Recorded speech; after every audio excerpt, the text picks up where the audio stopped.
Selamat siang, kembali lagi berjumpa bersama saya Prasidya Puspa dan langsung saja kita simak inilah redaksi Mendalam Terpercaya. Kebakaran melanda puluhan rumah di Jalan Kalianyar, Tambora, Jakarta Barat pada Selasa dini hari. 5 orang meninggal dunia dalam kebakaran tersebut. Kebakaran disertai ledakan juga terjadi di pabrik asam sulfat smelter PT Freeport Indonesia di Kabupaten Gresik, Jawa Timur.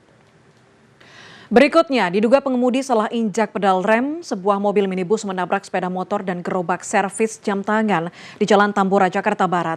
Sementara di Ponorogo, Jawa Timur, seorang perempuan mengalami patah tulang setelah sepeda motornya menabrak minibus. Kita ke informasi dari sejumlah daerah di tanah air. Yang pertama dari Sulawesi Selatan, pedagang kaki lima di Kabupaten Maros menangis saat barang dagang. Berikutnya, kamera ponsel warga merekam hujan deras disertai dengan angin kencang menerjang sejumlah kawasan di Kabupaten Klaten, Jawa Tengah. Kejadian ini mengakibatkan atap rumah warga dan ratusan stan pameran pelaku usaha penerbangan dihantam angin kencang. Kabar bahagia datang dari putra Presiden Joko Widodo, Kaisang Pangarep. Sang istri Erina Gudono baru saja melahirkan anak pertamanya di Rumah Sakit Bunda Jakarta pada Selasa pagi. Pada Senin, Presiden terpilih Prabowo Subianto telah memanggil 49 orang yang diproyeksikan akan mengisi kementerian dan badan pada era kepemimpinannya. Ada sejumlah perempuan yang dipanggil menemui Prabowo, diantaranya adalah Menteri Keuangan Sri Mulyani, ada juga Ketua Yayasan Kanker Indonesia DKI Jakarta, Veronica Tan. 6 hari jelang dilantik sebagai Presiden Republik Indonesia, Prabowo Subianto mulai memanggil 49 orang yang diaudisi akan menjadi menteri di kabinetnya. Dengan banyaknya jumlah orang yang dipanggil Prabowo, maka diprediksi kabinet gemuk Prabowo Gibran ini akan tercipta. Andil dari Presiden Jokowi disebut ada dalam pembentukan kabinet Prabowo Gibran. Dan berikut kita simak laporan khas redaksi.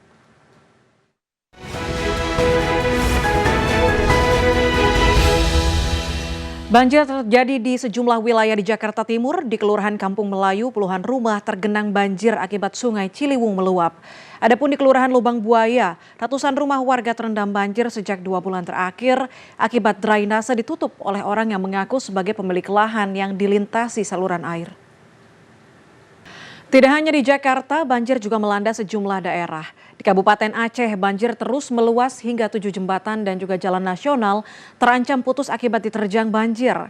Selain di Aceh, banjir juga melanda sejumlah wilayah di Kota Batam, Kepulauan Riau.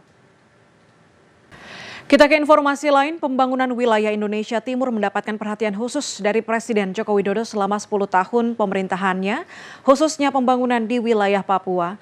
Namun beragam tantangan pun dihadapi mulai dari konektivitas, aksesibilitas hingga masalah keamanan.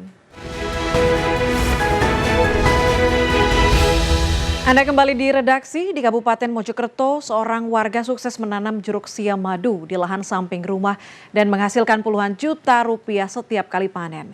Sementara di Bogor, Jawa Barat, ada kelompok peternak ikan lele yang sukses menghasilkan jutaan rupiah setiap panen 4 bulan sekali. Kita ke informasi lain, selalu ada kreasi kuliner baru di Bandung. Salah satunya adalah inovasi kuliner kekinian dari bahan umbi-umbian, mulai dari kentang panggang hingga ubi brule yang ditawarkan di sejumlah kafe. Sedikitnya 3 orang tewas dan 40 orang terluka saat Israel mengebom dan membakar tenda-tenda pengungsi di depan kompleks rumah sakit Al-Aqsa di Gaza Tengah. Selain itu, militer Israel juga terus melancarkan serangan ke wilayah Lebanon Selatan. Perintah evakuasi dikeluarkan terhadap warga di 21 desa untuk mengungsi ke wilayah Lebanon Utara. 2 juta orang kehilangan pasokan aliran listrik setelah hujan lebat dan angin kencang menghantam Sao Paulo, Brasil. Sementara di Florida, Amerika, badai Milton yang menerjang sepanjang pekan lalu menyebabkan sedikitnya 23 orang meninggal dunia.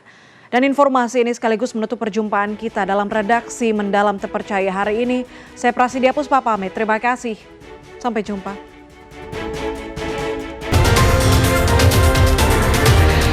Selamat sore, kami akan hadirkan sejumlah informasi menarik yang tentunya tajam, dalam, dan menghibur. Selama 30 menit ke depan, Anda bersama saya Prasidya Puspa.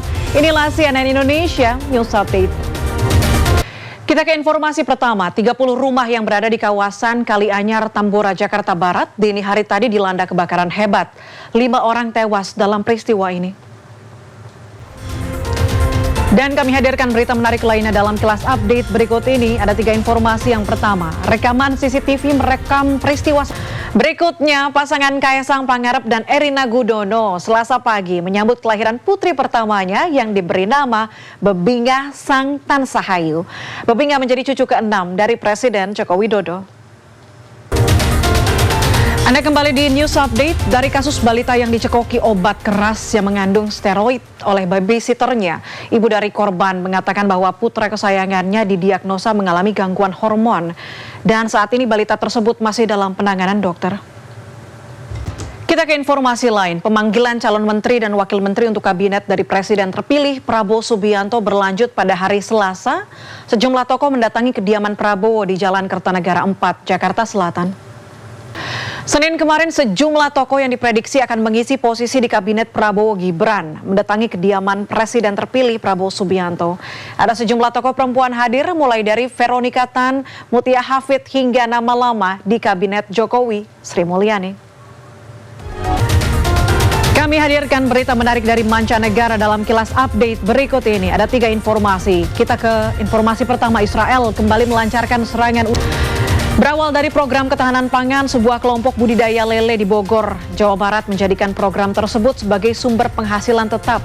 Sementara di Pacitan, Pak Sutri memanfaatkan singkong yang tumbuh berlimpah menjadi ladang cuan dengan memproduksi tiwul instan. Informasinya sekaligus menutup perjumpaan kita dalam CNN Indonesia News Update hari ini. Saya Prasidya Puspa pamit. Terima kasih. Selamat sore. Bye-bye.